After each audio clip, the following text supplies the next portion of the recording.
આજે આપણે સ્વાધ્યાય 9.1 પ્રશ્ન નંબર 4 ધોરણ 6 જોઈશું. બરાબર. તો આપણને પ્રશ્ન નંબર 4 માં શું કીધું છે? નીચે 5 ગામમાં રહેલા ટ્રેક્ટરની સંખ્યા દર્શાવતો આલેખ ચિત્ર આલેખ આપેલો છે. એક ટ્રેક્ટરનું ચિહ્ન એટલે એક જ ટ્રેક્ટર ગણવાનું છે. આ ચિત્ર આલેખ પરથી આપણે નીચેના પ્રશ્નોના જવાબ આપવાના છે કે નીચેના પ્રશ્નોના જવાબ આપીશું આપણે. ચાલો, તો તમે ગામ એ માં કેટલા ટ્રેક્ટર છે? આંગળી ગામ એ માં કેટલા ટ્રેક્ટર છે?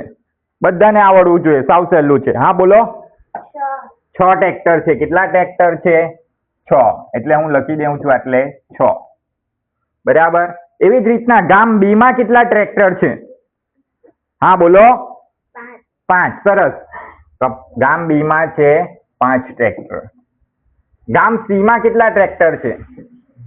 ગામ સી માં બધાને આવડવું જોઈએ, સાવ સહેલો છે. હા બોલો.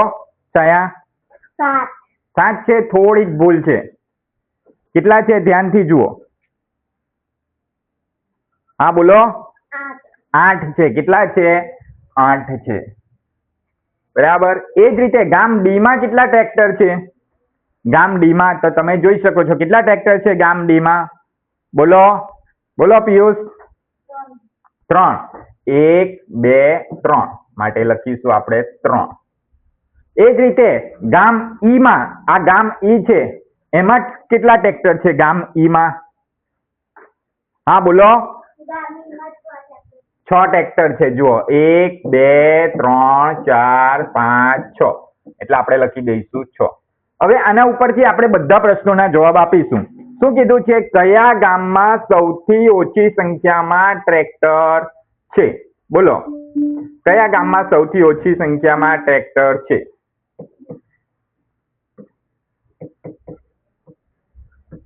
બોલો. કયા ગામમાં સૌથી ઓછી સંખ્યામાં ટ્રેક્ટર છે?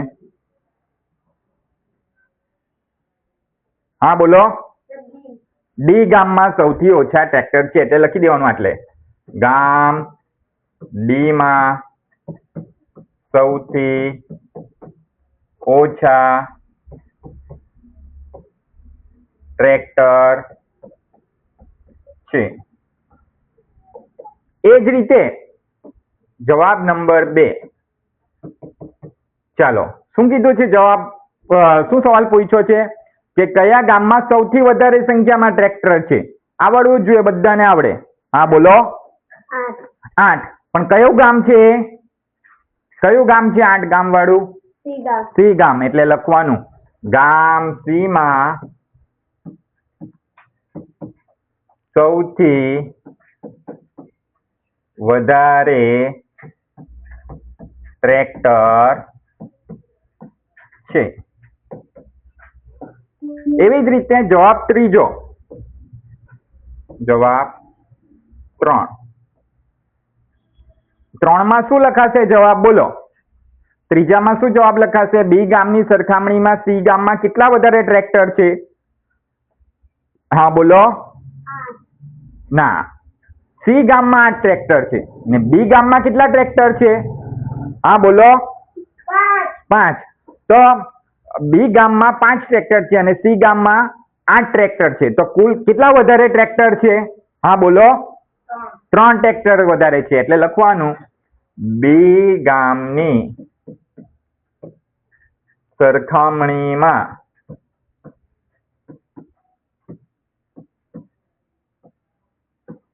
સી ગામમાં 3 ટ્રેક્ટર વધુ છે. એ જ રીતે આ 5 ગામમાં મળીને કુલ કેટલા ટ્રેક્ટર થતા છે? એ તો આપણે ગણ્યું જ નહીં. તો આપણે કુલ ટ્રેક્ટર ગણીશું. બોલો. ચાલો, પહેલેથી લખી દઈએ આપણે. ચાલો, તો આપણે જોઈ લઈએ ગામ એ માં. ગામ એ માં છે 6 ટ્રેક્ટર.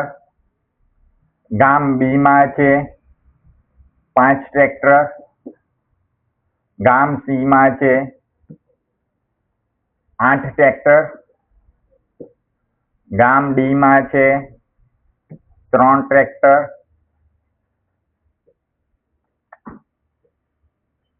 ગામ ડી માં છે 3 ટ્રેક્ટર,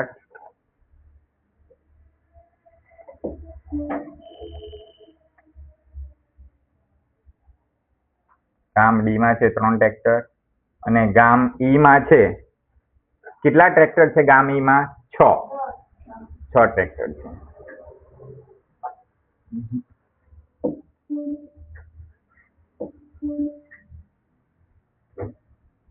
તો આપણે કુલ ટ્રેક્ટર શોધવાના છે. કુલ કેટલા ટ્રેક્ટર છે? કુલ કેટલા ટ્રેક્ટર છે બોલો? કેટલા ટ્રેક્ટર છે કુલ? હા બોલો.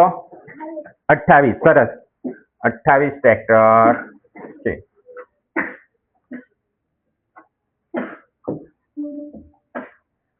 કુલ 28 ટ્રેક્ટર.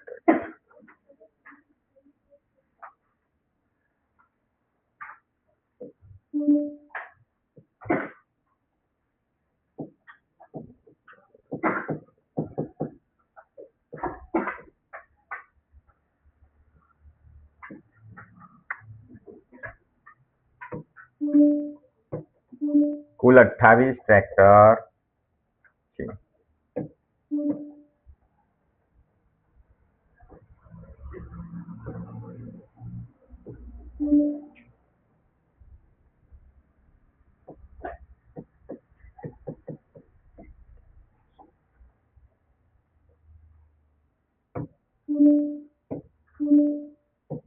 તો આટલે આપણને ચોથા પ્રશ્નનો જવાબ પણ મળી ગયો. જવાબ ચોથો કે આ 5 ગામમાં કુલ 28 ટ્રેક્ટર છે.